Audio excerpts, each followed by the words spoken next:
We are at the end of Team of the Season. The Ultimate Team of the Season has been released and it signifies the end of this promo. It has lasted for a month and a half, with each week releasing extremely high rated players. This was a lot of fun, but the hard truth of it is that we're not going to be getting anything else like this for the remainder of FIFA 21. This does open a door for other opportunities within the game, and we're going to be going through everything within this video. Before I do get into the video, if you enjoy the content that you're watching here on this channel and you want to see some more of it, then make sure you hit that subscribe button and that notification bell. We will carry on going through different types of trading methods, different types of FIFA tips, but we'll also be going through FIFA 22 news when it starts to be released. And we're actually not too far away. We do have EA Play at the end of July, and this is when things really start to kick off. So if you do want to see all of that, then make sure you are subscribed to the channel. But getting back into the video, Team of the Season is coming to an end. This week is the final week of this promo, and then we start to move on to other things.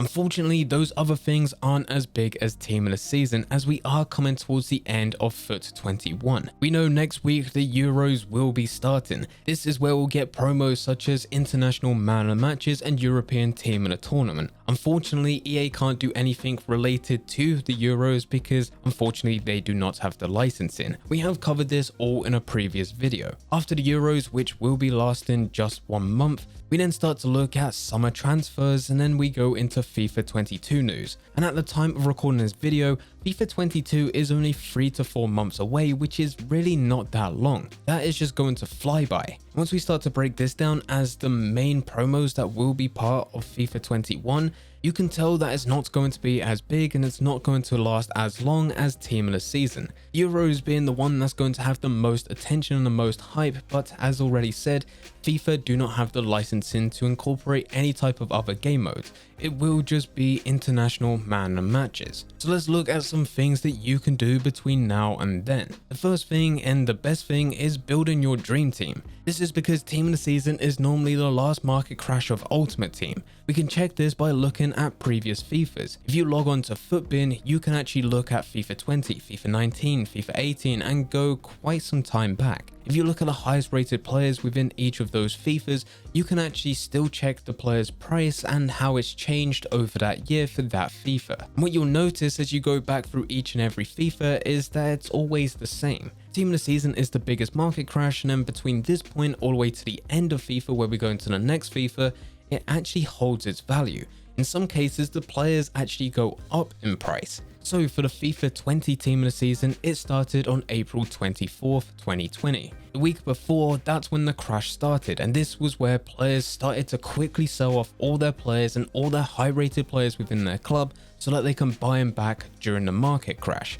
And from this point, this is when player prices really started to plummet. From June to September, player prices started to level off, and some even started to go up. Good examples of this is players such as 93 rated Cristiano Ronaldo. On PlayStation he was 730k before the market crash, after he was 210k, on Xbox he was 610k before the market crash, after it he was 180k, and then on PC he was at 750k and then went down to 280k. Now this may just be one player, but we could also look at many other players. Look at 94 rated Messi. On PlayStation he started at 670k, went down to 270k, on Xbox he went from 520k down to 198k, and then on PC he went from 770k all the way down to 270k. This is a massive drop in price, but neither of these players actually went down by too much or even up too much from that point all the way to the end of FIFA. This is because the events that happen between now and September when FIFA 22 is released,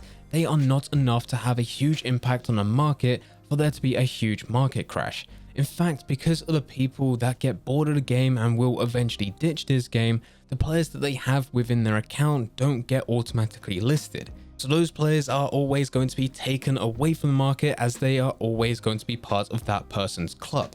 This will now affect supply and demand, as supply is going to be a lot lower. And there'll always be players that will play FIFA up until the final day of the game. And those are the people that are going to be keeping the market stable up until that point. This is the lowest things we'll get for FUT 21. So if you were a player that was struggling all year round to get good players, the Messis, the Ronaldos, the Icons, the team of the years, the team of the seasons, now it's time for you to be able to buy into them. If you were still trying to look for the Pelés, the R9s, the Hullets, they're still going to be costing millions of coins, and will continue to for the rest of FIFA 21. But those that were a lot lower, those that were less than 1 million coins, have been greatly reduced in price, most of them being reduced by more than 50%. The next thing to talk about is that trading becomes easier. So if you were one of those players that wanted to go and buy the Hullets, the Pelés, the R9s, and you just don't have quite enough coins as of right now, it should actually be easier for you to acquire coins. Squad battles, division rivals, FUT champions, all of that will continue to go. So you can continue to play through it and continue to make a decent amount of coins every single week from your rewards. But because most players will be buying their teams, sticking with them and not actually trying to buy any other players,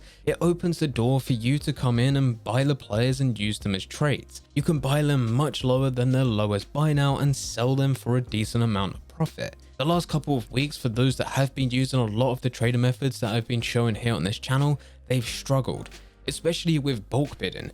And this was simply because a lot of the players that we were originally bulk bidding on got acquired to be part of different SBCs that were being released every single week. These are your player picks, the triple 80+ player upgrades. And so many people wanted to get these players to put them as part of these SBCs and hope they'll get team of the season players in return. But now that we are coming towards the end of team of the season, these types of SBCs aren't going to be as much in demand because the promos behind them aren't going to be as good. So people will not be looking at these cheap rare gold players. They're not all going to be going for 1,000 coins and above. Some of them will actually be listed at 600, 650 coins and no one will put a bid on because now they do not need them. And this is just one type of trading method.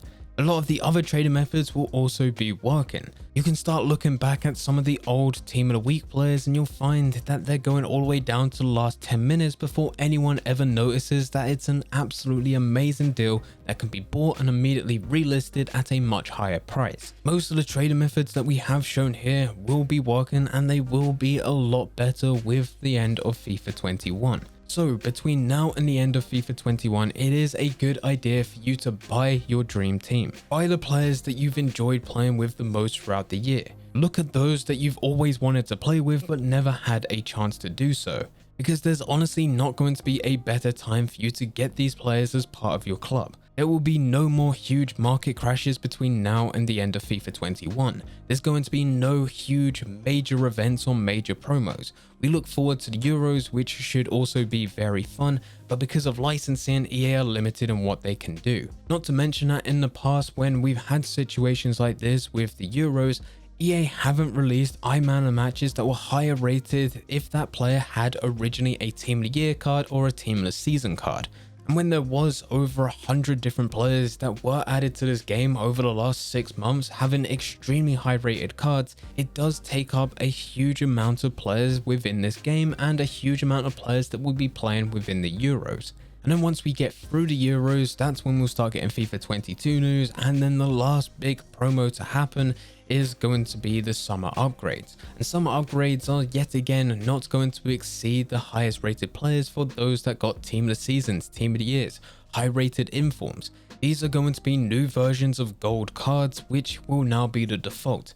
If you were to go and open any packs, those would be the new players that you would be getting rather than their lower rated cards. But all of this does open the doors for you to trade a little bit better, make a few extra coins at your trades that you're selling on, find better deals with less competition. All of this becomes a lot better within the game because there's less players playing the game. But anyway guys, this is what I'm going to be doing between now and the end of FIFA 21. It should be exciting watching football over the next month, and that should hopefully bring some excitement around FIFA. But FIFA's not going to have a huge amount of Euro content. And then straight after this is when we get into FIFA 22 news. This is when we start to get our reveal trailer, we start to get EA Play events, we start hearing about the new types of features that will be included with the next FIFA. And I think this is going to be the most exciting thing that we have for the rest of FIFA 21. But anyway guys, I hope you guys did enjoy. If you did enjoy, don't forget to leave a like and subscribe. But for now, I'm going, so see ya.